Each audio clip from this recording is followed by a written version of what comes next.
नमस्कार, न्यूज 18 आप देख रहे हैं। मैं हूं आपके साथ में अमनदीप। खबरों की शुरुआत करते हैं। संभल में ताबड़तोड़ बुलडोजर एक्शन हुआ है। बुलडोजर एक्शन का असर भी दिख रहा है। लोग खुद ही अतिक्रमण हटा रहे हैं। बहजोई में प्रशासन का बुलडोजर गरजा है। चंदोसी में लोग खुद हटा रहे हैं बुलडोजर। और साथ ही संभल में जहां एक तरफ प्रशासन अतिक्रमण हटा रहा है तो वहीं पर दूसरी तरफ लोग बुलडोजर एक्शन से बचने के लिए खुद ही अतिक्रमण हटाते हुए नजर आए। पहली तस्वीर बहजोई के काट बाजार की है जहां पर प्रशासन ने बुलडोजर चलाकर अतिक्रमण हटाया, और दूसरी तस्वीर है चंदोसी की जहां पर बुलडोजर एक्शन से बचने के लिए लोग खुद ही अपना अवैध निर्माण तोड़ रहे हैं। दो तस्वीरें आपको दिखा रहे हैं बहजोई और चंदोसी की।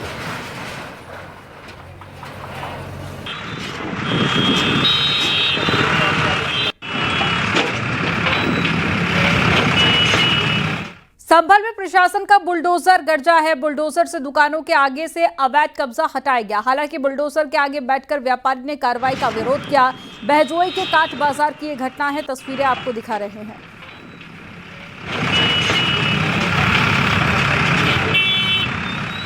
कहा जा रहा है इन लोगों को 3 दिन से बराबर जो है सूचना दी गई, ड्यूटी अपराधी पिटवाई गई। इसके बावजूद जो है अतिक्रमण नहीं हटाया गया। जो अस्थायी अतिक्रमण है नाली के ऊपर उसके बाद हटाया जा रहा है। ये कौन सा इलाका है बहजोई का, क्या कुछ जानकारी रखते हैं? बहजोई में सभी जगह कार्रवाई चल रही है। कब तक चलेगा ये? जब तक हटेगा नहीं। हमारा कहना ये है साहब, आगे की टीनें तो रहनी चाहिए, बकाया नाली तक आप साफ करा लें। ऊपर टीन नहीं है तो फिर बरसात भी नहीं होगी। बरसात में कैसे सौदा बेचेंगे हम, और आप कैसे सौदा लोगे अब तक खड़े होकर? तो तीन तो अतिक्रमण में आती है नहीं। ऊपर की टीन 3 फीट 4 फीट 5 फीट कुछ तो छोड़े, कुछ तो रखें। इसका हमारा कहने मदद दे तो दिया कि नीचे की आप नाली साफ करा लो। तो इस संबंध में आपने बात की है क्या? बात की किसी अधिकारी से कहा आपने? हमने किसी अधिकारी से नहीं कहा, ना हमारी हिम्मत है इतनी। आगरा विकास प्राधिकरण ने बुलडोजर वाली कार्रवाई की है। बिना नक्शा पास कराए बन रही अवैध कॉलोनियों को ध्वस्त किया गया। ताजगंज वार्ड के शमशाबाद रोड पर 18,000 वर्ग मीटर में अवैध कॉलोनी का निर्माण हो रहा था। प्राधिकरण ने पहले नोटिस दिया। नोटिस का जवाब न मिलने पर बुलडोजर से अवैध निर्माण को गिरा दिया गया।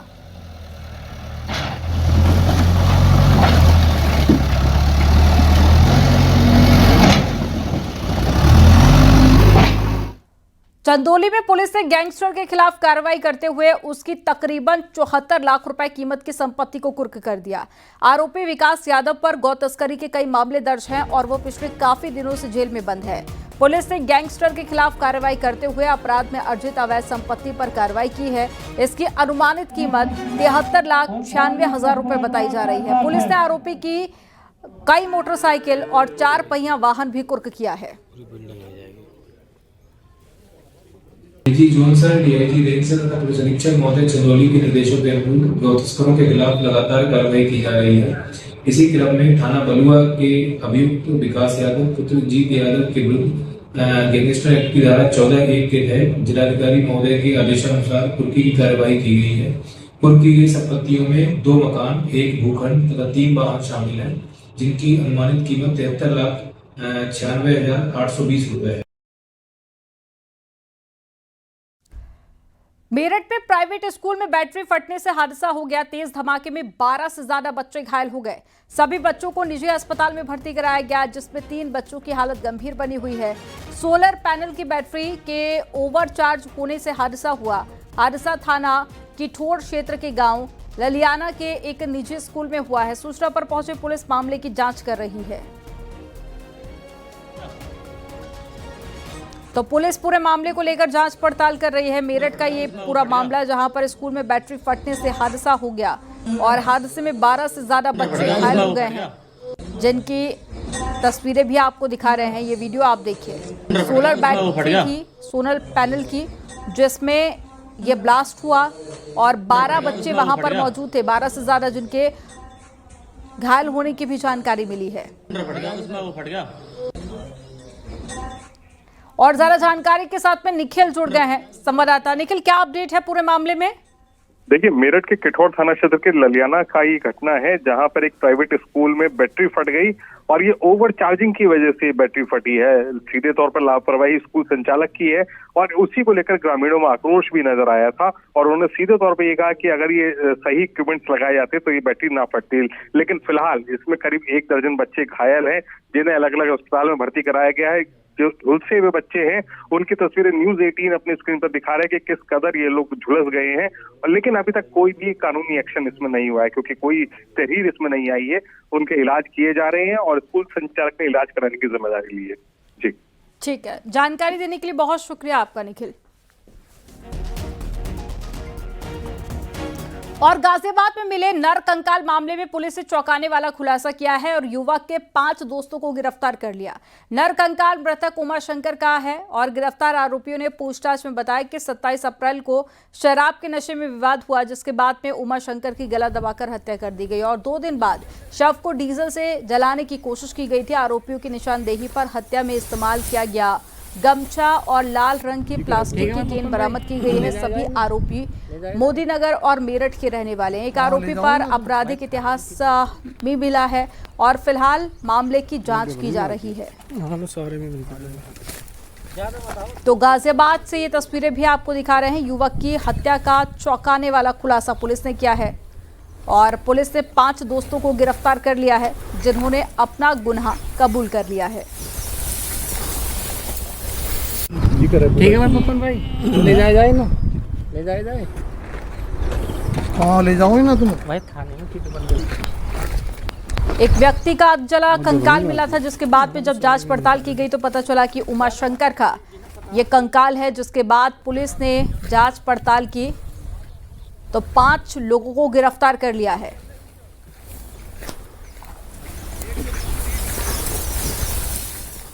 प्रतापगढ़ पुलिस ने 2 गैंगस्टर को गिरफ्तार किया है। पुलिस ने पुत्ता पटेल और साथी कमलेश पटेल को गिरफ्तार कर लिया। दोनों गैंगस्टर केस में फरार चल रहे थे। आज पुलिस ने दोनों को लोहिया नगर पुलिया के पास से गिरफ्तार किया है। यह संग्रामगढ़ पर मुकदमा अपराध संख्या 85/25 के 2 वांछित गैंगस्टर के अभियुक्त वीरेंद्र पटेल एवं कमलेश पटेल को वहां के बीट आरक्षियों द्वारा गिरफ्तार किया गया है। इस संबंध में पुलिस अधीक्षक महोदय द्वारा सराहनीय कार्य करने पर इन बीट आरक्षियों को प्रशस्ति पत्र दिया गया है एवं इनके कार्य की सराहना की गई। कौशाम्बी में हत्या के प्रयास मामले में फरार आरोपी राजकुमार को पुलिस ने पकड़ लिया है। निशानदेही पर घटना में इस्तेमाल अवैध तमंचा और कारतूस भी बरामद किया गया। पकड़ा गया आरोपी बूंदा गांव का रहने वाला है। आरोपी ने गाड़ी हटाने के विवाद में सागर नाम के लड़के को गोली मार दी थी और गोली लगने से युवक गंभीर रूप से घायल हो गया था। पकड़ा गया आरोपी थाने का हिस्ट्री शीटर है और उसके खिलाफ कई मामले पहले से दर्ज हैं। थाना पिपरी में मुकदमा अपराध संख्या 235/24 पंजीकृत किया गया था, जिसका मुख्य अभियुक्त राजकुमार फरार चल रहा था, जिसको थाना पिपरी पुलिस द्वारा गिरफ्तार किया गया है। उसके पास से अवैध तमंचा 315 बोर और कारतूस बरामद हुए, जिसके आधार पर उक्त अभियोग में आर्म्स एक्ट की धाराओं की वृद्धि करते हुए उसको गिरफ्तार करके माननीय न्यायालय भेजा गया है और इस पूरी विवेचना में अग्रिम विधिक कार्रवाई की जा रही है। कौशाम्बी में दहेज हत्या में सास ससुर को गिरफ्तार किया गया। बीते 4 मार्च को महिला का फांसी के फंदे से लटका हुआ शव मिला था। मायके वालों ने बेटी को दहेज के लिए प्रताड़ित करने का आरोप लगाया था। मामला बाकरगंज गांव का है। अब पुलिस ने आरोपी लालू रेदास और साथ ही उसकी पत्नी ललिता को गिरफ्तार कर लिया है। वहीं महिला के पति को पुलिस पहले ही जेल भेज चुकी है। देखिए, थाना पश्चिम सरीरा में पंजीकृत मुकदमा अपराध संख्या 21/25 में जो कि एक डाउरी डेथ से रिलेटेड मुकदमा है, उसमें जो नामजद अभियुक्त हैं, जो सास और ससुर है, उसको गिरफ्तार करके माननीय न्यायालय भेजा गया है और इसमें अग्रिम विधिक कार्रवाई की जा रही है। खबर जालौन से है। अपहरण के बाद में बलात्कार के दोषी को कोर्ट ने सजा सुना दी है और दोषी को आजीवन कारावास की सजा सुनाई गई है। 50,000 रुपए का जुर्माना लगाया गया। मामला 2016 का है। कोचिंग जा रही लड़की को आरोपी ने रास्ते से अगवा किया और फिर दरिंदगी की। जो उसे ले गया था वो दीपक पाठक था और दीपक पाठक के खिलाफ उसने 376 का भी आरोप लगाया। विवेचना दौरान दीपक पाठक का नाम प्रकाश में आया, विवेक गुप्ता की नामजदगी गलत पाई गई।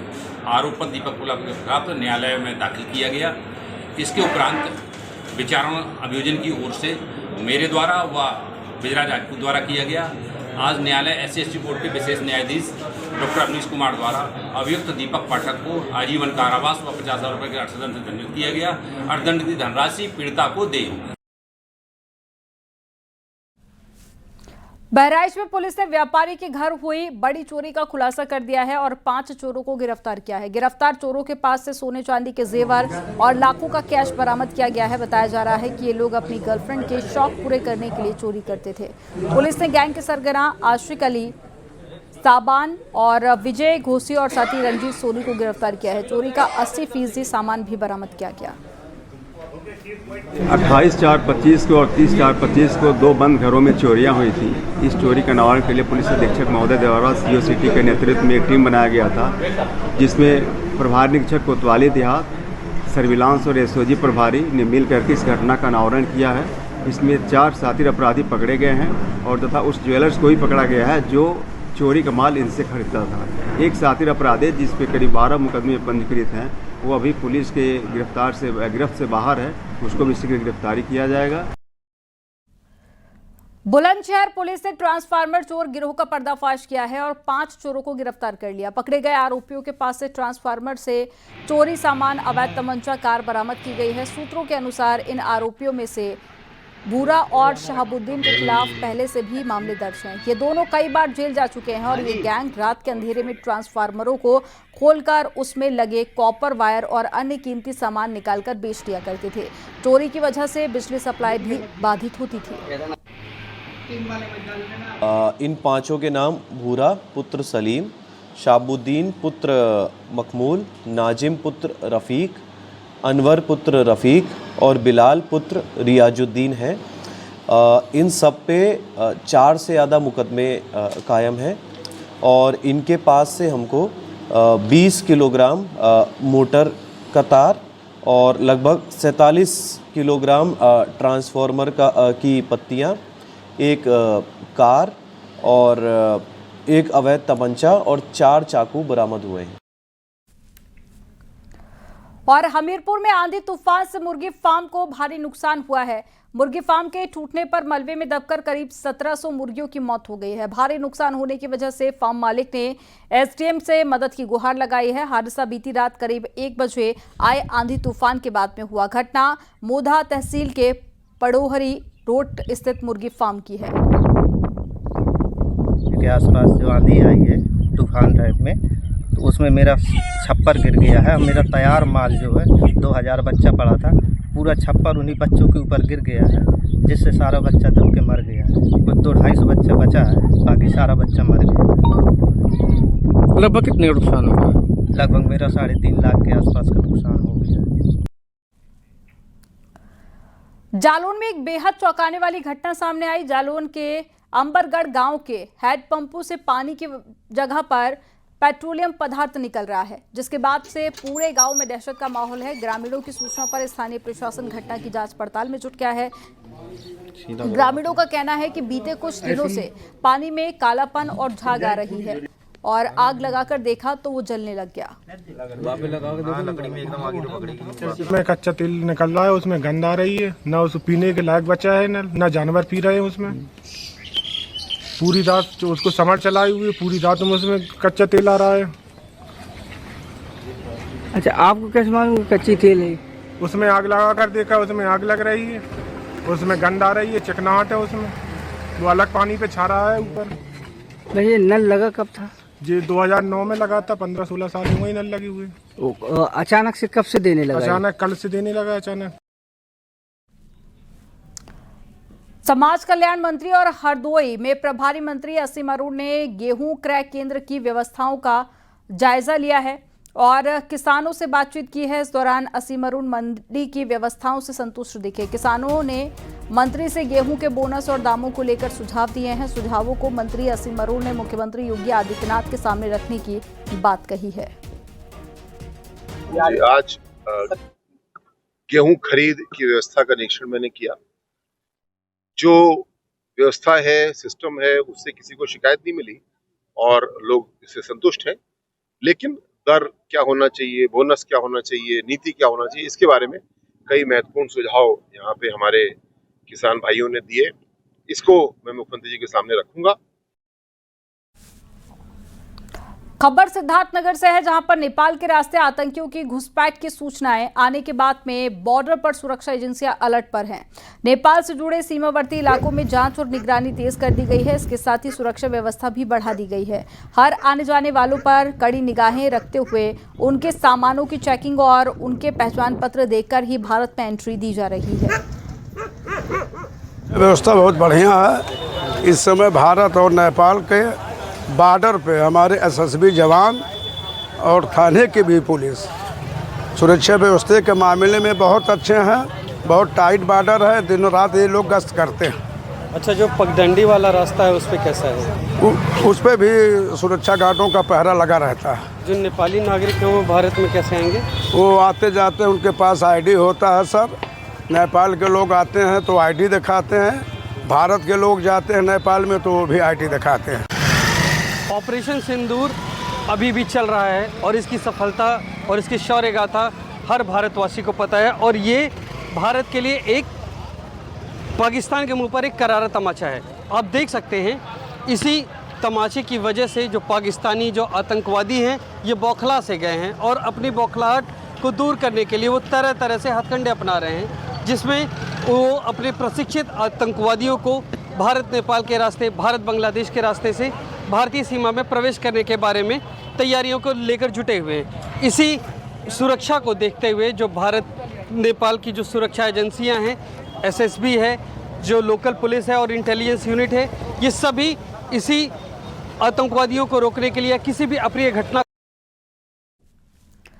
प्रधानमंत्री 30 मई को कानपुर आ रहे हैं और कानपुर में प्रधानमंत्री मोदी पहलगांव आतंकी हमले में मारे गए शुभम द्विवेदी के घर जाएंगे। शुभम द्विवेदी के घर जाकर उनके परिजनों से मुलाकात करेंगे। पीएम के कार्यक्रम की तैयारियां शुरू हो गई हैं और 30 मई को उनके आगमन पर मेट्रो के नए अंडरग्राउंड स्टेशन का उद्घाटन किया जाएगा।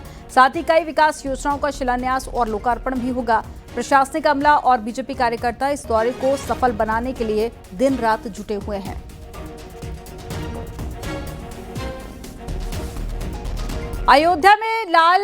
अयोध्या के लाल भारतीय सेना में लेफ्टिनेंट शशांक तिवारी का सिक्किम में दुर्घटना में शहीद होने की जानकारी मिली और शशांक तिवारी अपने साथी सेना के जवान को बचाने के दरमियान शहीद हुए हैं। अयोध्या पहुंचे सीएम योगी ने लेफ्टिनेंट शशांक तिवारी की शहादत पर उन्हें श्रद्धांजलि दी और सीएम योगी ने राज्य सरकार की तरफ से 50 लाख रुपए की आर्थिक सहायता और शहीद के याद में स्मारक और परिवार के एक व्यक्ति को सरकारी नौकरी देने की घोषणा की है।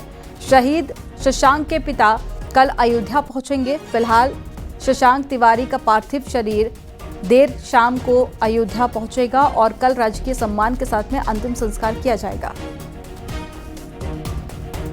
तिवारी जो लेफ्टिनेंट के रूप में वहां पर कार्य कर रहे थे, भारतीय सेना के जवान थे, उनकी शहादत को नमन करते हुए विनम्र श्रद्धांजलि अर्पित करता हूं और परिवारजनों के प्रति अपनी संवेदना भी व्यक्त करता हूं। हमारी सरकार ने तय किया कि हमारी सेना हो या अर्धसेना, देश की सुरक्षा के लिए या आंतरिक सुरक्षा के लिए जो भी जवान शहीद होगा, सेना अर्धसेना बल के लोग तो उस परिवार को सहयोग करेंगे ही, हम राज्य सरकार की तरफ से भी उस परिवार को 50 लाख रुपए की नगद सहायता देते हैं। परिवार के एक सदस्य को सरकारी नौकरी भी देते हैं और साथ साथ उस जवान की स्मृति को बनाए रखने के लिए स्मारक का निर्माण भी हम लोग करते हैं। मोहल्ले में शोक की हर कोई अयोध्या के लाल के निधन से शोक संतृप्त है। आज अयोध्या दौरे पर पहुंचे मुख्यमंत्री ने शहीद लेफ्टिनेंट शशांक के निधन पर श्रद्धांजलि अर्पित करते हुए बाकायदा मंच से घोषणा की है। उन्होंने कहा कि लेफ्टिनेंट शशांक तिवारी के स्मृति में शहीद स्मारक बनाया जाएगा तो परिवार के एक व्यक्ति को सरकारी नौकरी और 50 लाख की आर्थिक सहायता।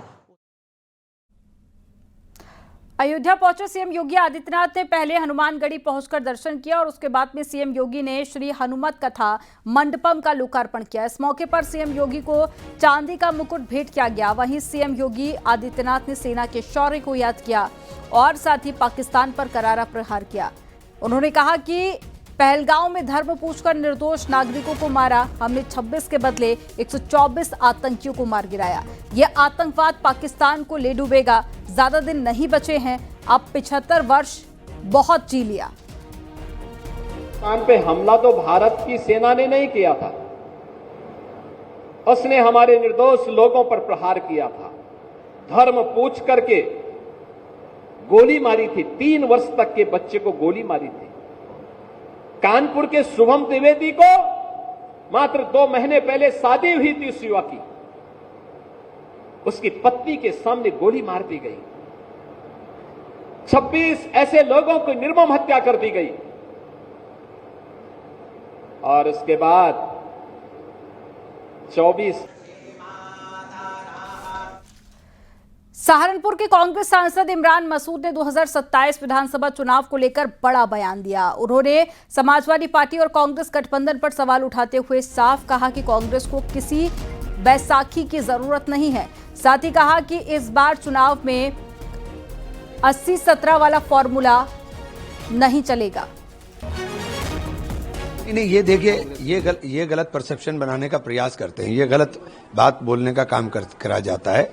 तो हम लोग अपने आप में सक्षम है। कांग्रेस को किसी बैसाखी की जरूरत नहीं है। वोट राहुल गांधी के नाम पर पड़ा है 2024 के अंदर। राहुल गांधी के नाम के ऊपर इमरान मसूद एमपी बना है, किसी और के नाम पर एमपी नहीं बना हूं मैं। हाँ, मैंने कहा था 80-20 का फार्मूला नहीं चलेगा, बिल्कुल भी नहीं चलेगा। हम पार्टी नेतृत्व के सामने भी बात को रखने का काम करेंगे कि उत्तर प्रदेश के अंदर अगर पार्टी को खड़ा करना है तो पार्टी को अपने पैरों पर खड़ा करना है। हमें किसी बैसाखी की जरूरत क्यों पड़ रही है? हम कोई भिखारी नहीं है कि हमें भीख में कुछ चाहिए। कांग्रेस नेता इमरान मसूद के बैसाखी की जरूरत नहीं वाले बयान पर ओपी राजभर का रिएक्शन आया। ओपी राजभर ने कहा कि इमरान मसूद कांग्रेस के मालिक नहीं है। कांग्रेस में फैसले सोनिया और राहुल गांधी लेते हैं। जो फैसला राहुल सोनिया लेंगे उसे इमरान मसूद को मानना ही पड़ेगा। मालिक वो नहीं है, कांग्रेस के मालिक सोनिया जी, राहुल जी हैं। फैसला वहाँ लिया जाता है। अब बोलने के लिए कुछ कहें, वो फैसला लेंगे तो ये रोक देंगे कहा? इनके बस का नहीं है। समाजवादी पार्टी के सांसद वीरेंद्र सिंह ने कांग्रेस सांसद इमरान मसूद के बयान पर निशाना साधा। वीरेंद्र सिंह ने कहा कि इमरान की इतनी हैसियत नहीं है कि उनके बयान को सपा कांग्रेस संज्ञान में ले। इमरान मसूद अभी उस हैसियत में नहीं है जो इस तरीके के बातों को, उनके बयान को संज्ञान में ले। न उनके बात को संज्ञान कांग्रेस पार्टी लेती है, न उनकी बातों का संज्ञान समाजवादी पार्टी लेती है। वो अपने मन से कहते हैं, कहते रहे। कांग्रेस सांसद इमरान मसूद के बयान से जहां इंडिया गठबंधन में फूट पड़ती नजर आ रही है, तो वहीं इस बयान पर सियासी संग्राम भी शुरू हो गया है। बीजेपी नेता इंडिया गठबंधन पर तंज कसते हुए नजर आ रहे हैं। कांग्रेस और सपा के बीच में या इंडी गठबंधन के बीच में सब कुछ सामान्य नहीं चल रहा है। कांग्रेस और सपा के बीच में या इंडी गठबंधन के बीच में सब कुछ सामान्य नहीं चल रहा है। उत्तर प्रदेश में 2026 ग्राम पंचायत चुनाव को लेकर केंद्रीय राज्य मंत्री अनुप्रिया पटेल ने अकेले चुनाव लड़ने का फैसला लिया। अनुप्रिया पटेल गठबंधन के बिना चुनाव लड़ेंगी। अपना दल पार्टी ने अपने बैनर पर बिना गठबंधन के पंचायत चुनाव लड़ने का फैसला लिया है। अनुप्रिया पटेल ने कहा कि पंचायत चुनाव के लिए हमारे कार्यकर्ताओं ने कमर कस ली है, गठबंधन पर कोई बात नहीं हुई है। यहाँ वक्त हो गया एक छोटे से ब्रेक का। आप देखते रहिए न्यूज़ 18।